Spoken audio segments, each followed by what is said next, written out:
How's everyone doing? Hope you're all having a fantastic day and welcome back to another Microsoft Flight Simulator weekly third-party development update video. If you're new to this is a weekly series where we update you on everything regarding news that has been coming out for Microsoft Flight Simulator in the past week.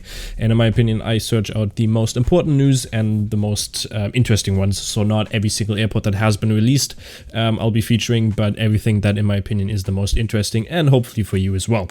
So if you do enjoy, make sure to like and subscribe because it does mean a lot and helps out a lot as well. Also, if you're new on the top right corner, you can check out my car channel where I run it with a German friend of mine and also myself, where we do some tests on the Autobahn and basically give you a full test review on the car that we're given. So hopefully you do enjoy, and let's get into the video. So first of all, iniBuilds and Microsoft Flight Simulator's partnership has been continued.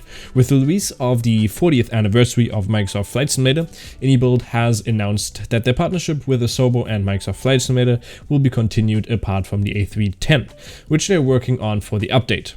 They are now also working on 2 additional planes that will be coming out to the sim with the update of the 40th anniversary, which are the Curtiss JN4 Jenny and the Grumman G21A Goose. Both of these planes are older planes from the 1915 and the Grumman being from 1930. I will most likely not be flying any of these airplanes as I'm more into airliners. However, I do like the looks of the Grumman and might give it a flying into some watery areas because I don't know, I've just seen that plane a lot personally, like videos and stuff like that, and I think it would be pretty interesting to fly. Second up, we have Aerosoft, who have given us an update on their Offshore Industries add-on. This add-on will add marine traffic to the northwest of Europe, as well as providing some new wind turbines, construction equipment, and general infrastructure. A cool feature about this add-on is that you'll be able to control some crew boats, which turns the flight simulator into a boating simulator. Maybe in the future we'll also get an add-on which will allow us to play as a sim and live our virtual life in the simulator. And maybe we already live in one.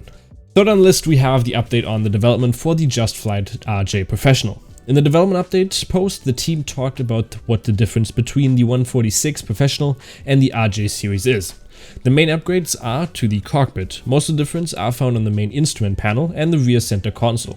But there are changes throughout the cockpit as the instruments and controls have upgraded to more modern digital versions.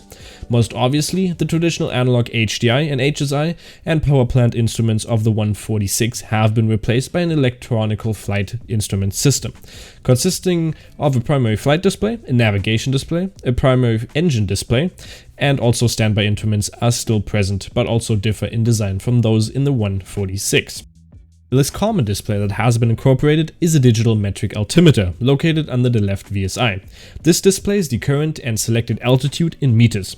In addition to the PEDs on the center instrument panel, the central warning panel is now supplemented with a central status panel that separates the warnings, cautions, and status labels for easier monitoring. There are many more differences, however, I will not list all of them as I'll probably be releasing an update video regarding the RJ Professional in the future. Fourth on the list, we have the PMDG 737-800, which has been released in the last week. PMDG have released the Boeing 737-800, which is now the third airliner in the 737NG series for Microsoft Flight Simulator. The aircraft is available at a special price of $69.99 until the end of the early adopted period, which is expected to end in October, making it the same price as the smaller 737-700. The 737-800 is by far the more successful airplane or airliner in the Boeing 737NG series. To date, just under 5,000 have been built, of which almost 4,600 are still in service worldwide. I've actually personally flown on this thing probably more than 20 times. One of the largest operators is Ryanair, which I've never flown with 350 aircrafts. The 800 is nearly 6 meters long, or longer than the smaller 700 variant, which is 39.47 meters to 33.60 meters, and can carry a maximum of 189 passengers. PMDG's 737-800 package includes a total of 8 different aircraft: the passenger and business airliner, the 737-800 BDSF, and the BCF freighter, with main deck cargo door, each with blended winglets or in split scimitar winglets configuration. More information about this plane can be found in my dedicated video about the 737-800. Fifth up on the list, we have the Just Flight, who have released the Cessna 172 SP Classic Enhancement. This add-on provides a significant boost to the realism of the default Cessna 172 Skyhawk. included in the Deluxe or Premium Deluxe edition of Microsoft Flight Simulator, with enhancements to the electrical system and many upgrades to the default cockpit instruments. Engine wear and tear is now modeled, and insufficient maintenance will have consequences on your Skyhawk. The features are as followed. For the electrical system, you have dynamic battery voltage drop, correct ammeter display, external charging available, accurately working relays, battery amperage subject to temperatures, functional circuit breakers which may trip from faulty equipment, and for the cockpit and equipment, you have optional state saving with 90+ points being saved so that your plane will be adjusted as you left it, gyro spin-up animations, custom lighting throughout, dims if voltage is low, gauge needles subject to engine vibration, ADF needle is subjected to noise, the ADF needle instrument upgraded to the KI227-01, which slaves the ADF card to the digital directional gyro, working cabin heat and defrost, and many more features which you can read up on their post there for yourself. Sixth on the list, we have Parallel42, who have released the Campout add-on. An add-on for Microsoft Flight Simulator which allows you to take camping equipment on board of any aircraft. Set up camp anywhere in the world and you want to call home for a night or a week. It's not a scenery, it's a live and dynamic object placement and management all via an in-sim menu system, which in my opinion is a big breakthrough for the actual simulator, having dynamic object placements in the simulator in itself and being able to place a camp anywhere where you want, which is pretty amazing. I've never seen that in any simulator before. This unique add-on provides an opportunity to combine the serenity and beauty of flying with the peaceful vibes of camping.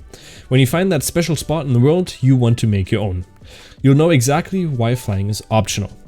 The highlights of this is that it does not require the 42 Freedom Fox or the Fox 2. It works with any aircraft, anywhere, built following the current Microsoft Flight Simulator SDK standards. You can pack and unpack button for quick management of items in proximity.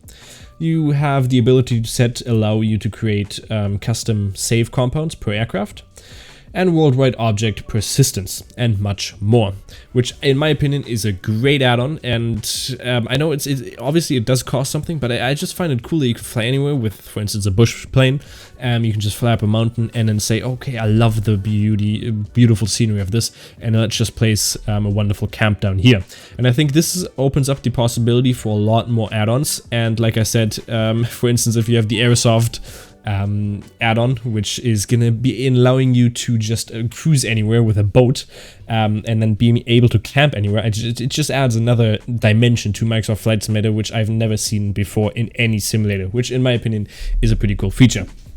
So hopefully you did enjoy this video, because it does obviously take a long time for me to make this video, so I do appreciate every little single support. And again, thank you very much for 2,000 subscribers, it does mean a lot, and hopefully I'll be able to make lots more beautiful videos in the future. So hopefully we'll see you next time, and have a wonderful day. Until then, bye bye.